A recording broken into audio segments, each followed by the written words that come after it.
The Shadow School Secretary, Michael Gove, is with me this morning. Michael, good morning.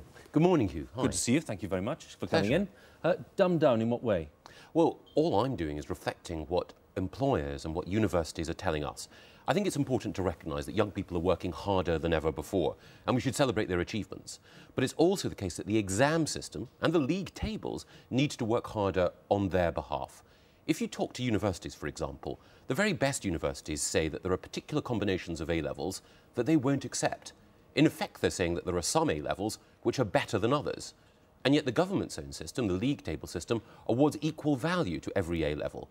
Well, we want to have universities more involved in designing A-levels in order to ensure that we don't have the situation that we have at the moment, where some students are guided towards softer subjects, because that will inflate the school's ranking, but those softer subjects won't prepare them for the really good university courses, which should be their destiny.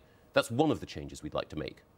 How on earth do you go about distinguishing formally between these subjects? I mean, saying to people very formally, look, if you do an A-level in physics, it is more valuable, it is more worthwhile, we value it more than, let's say, an A-level in media studies. How do you formalise that? Well, universities are already doing that.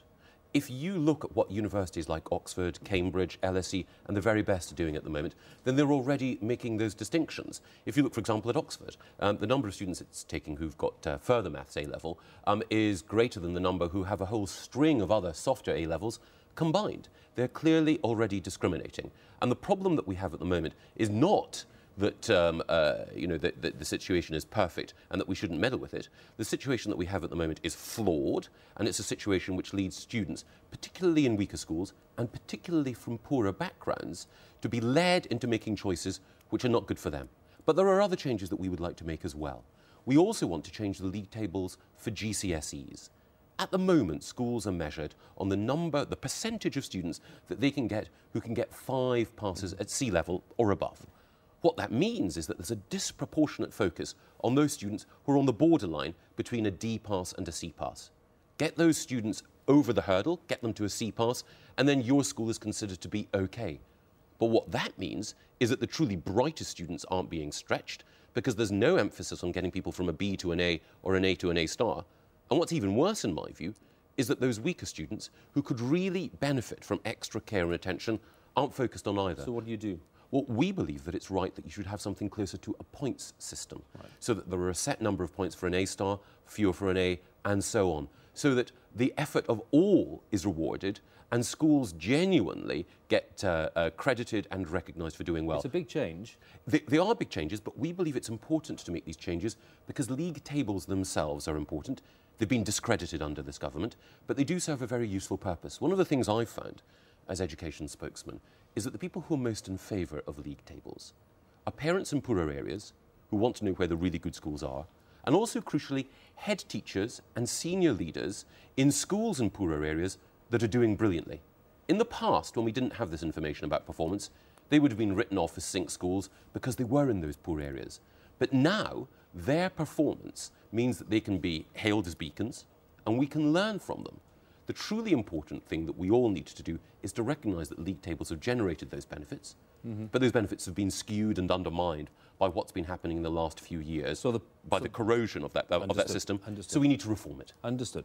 So the point system you're talking about, just for there'll be lots of parents watching who are, to say the least, interested. Yes.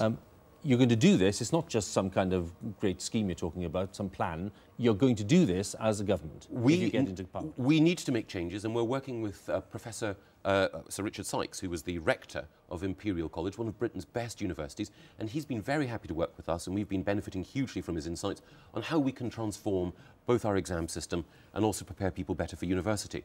Because one of the things that both Richard and I are worried about is that, well, of course we're congratulating more and more people on doing better and better. The real question is not, are we doing better than the past? The real question is, are we doing better than the rest? And are we doing as well as the best in the world? And that's where the statistics tell a very worrying story.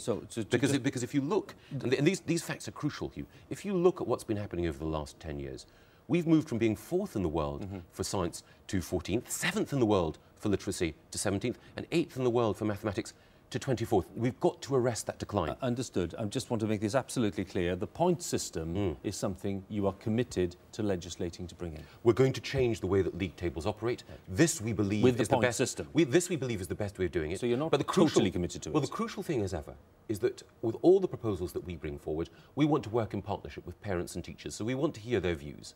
I know that the current system isn't working. That's the direction in which we want to go. Okay. Absolutely. I can't let you go, Michael, without asking about the NHS story, which is on some of the papers today. Yes. Suggesting that your links with Daniel Hannan, the MEP, and others suggest that you are paid up as someone who thinks the NHS is, frankly, not up to much. Well, that's complete nonsense. I know Dan, and he's been a friend of mine for many years, and I've enjoyed discussing all sorts of policies with him over the years. But one of the great things about Dan is that he generates some fantastic ideas, and some ideas which I simply don't agree with. Dan has been a very strong advocate for making some of our democratic institutions more transparent and more accountable. He's been arguing for things like open primaries, and we've seen how successful those have been in Totnes.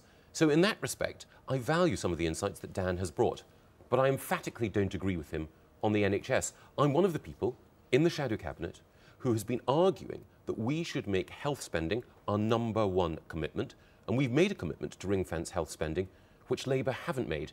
In a way, this row is something that's been generated by Labour, and the reason that they've generated it is that they know that David Cameron is a leader who's committed heart and soul to the NHS, and they also know that our specific commitment to ring-fence spending on the NHS is a commitment that they can't make and won't make at the moment. Why do you find yourself in a position where you're linked to a group of people who are promoting this kind of policy? Well, Dan is a Conservative MEP. Why don't you just the explicit link sever is that? Well, he's a colleague of mine, and my own view is that mature politics means that if you have colleagues whose views on some areas you find valuable, but in other areas you disagree with, you don't send them off to Siberia.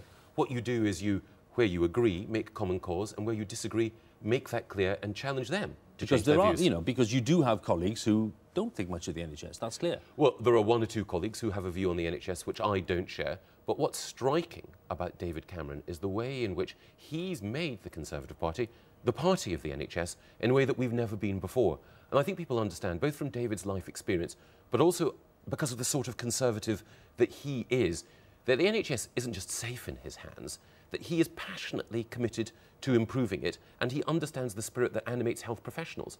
Anyone who's seen David speak about the NHS, anyone who's heard him at party conferences, when he's expressed his passion and his support for NHS professionals, and his anger at the way in which they've been denigrated by this government, anyone who's heard that can't be in any doubt. No, the stories aren't about him, they're about you. No, well, I'm one of the people who in the Shadow Cabinet have been anxious to ensure that David's desire to ensure that the NHS is at the heart of everything that we do in the next government is protected and enhanced and preserved. Michael, good to see you. Thank you very much. Pleasure, Hugh.